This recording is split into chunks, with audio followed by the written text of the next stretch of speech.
यो चाहिँ हाम्रो पत्थरकोटको दृश्यहरू होइन। हजुरहरूले हेर्न सक्नुहुन्छ पत्थरकोट हाम्रो यो लालबन्दीबाट भित्र वडा नम्बर 13 पत्थरकोट नामै काफी छ। पत्थरकोट र पत्थरको मुटु हजुरहरूको प्यारो मुटु होइन। हेर्न सक्नुहुन्छ हाम्रो धेरै ठुलो छैन पत्थरकोट, सानो छ, धेरै सानो पनि नभनौँ ठिक्कको छ।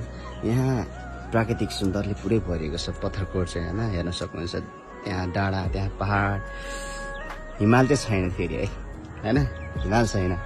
हिमाल छैन हरेक घुम्ने ठाउँहरू पनि त्यति छैन है।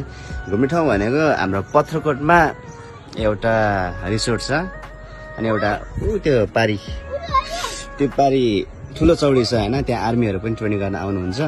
त्यहाँ अनि पुल छ, पुलमा आउनुहुन्छ घुम्नलाई। त्यहाँबाट मन्दिर त्यो माथि डाँडामा छ मन्दिर चाहिँ चल्किने मन्दिर भन्छ। यहाँ घुम्न आउन सक्नुहुनेछ हजुरहरू। कोही आउन मन छ पत्थरकोट भनेर चिन्नुहुन्छ होला, ठाउँ चिन्नुहुन्छ होला। को व्यक्तिहरू आउनु पनि भएको होला, नआउने जति आइदिनु होला र आएको व्यक्तिहरू पनि फेरि पनि आइदिनु होला घुम्नलाई। राम्रो ठाउँ छ है। त्यहाँ रिसोर्ट पनि छ पत्थरकोटमा है।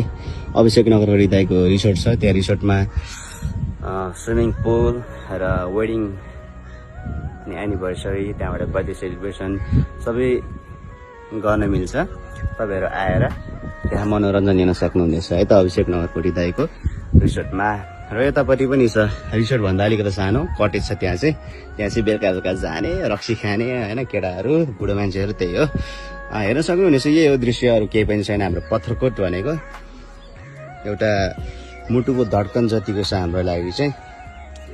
दृश्यहरू एकदम राम्रो क्लियर छ क्या। सबैको घरहरू बनिसक्यो। पहिला सानो झोपडी घरहरू थियो, अहिले ठुल्ठुलो महल घरहरू थडिसकेको छ। हेर्न सक्नुहुन्छ यहाँ त्यहाँ। अनि यहाँ चाहिँ नेवार कम्युनिटी भनेर त हजुरलाई थाहा होला। नेवार कम्युनिटीको एउटा गुठी घर छ। यो गुठी घर कोलाई थाहा छ कमेन्ट गर्नु होला है त। यहाँ चाहिँ मन्दिर, गुठी घर अलिक कम्प्लिट भएको छैन, बनाएर कम्प्लिट भएपछि फेरि म तपाईँहरूलाई भिडियो देखाउने छु है त। यहाँ चाहिँ नेवार कम्युनिटी भन्नाले यहाँ चाहिँ नेवारीहरू धेरै भएको कारणले गुठी घर बनाइएको हो।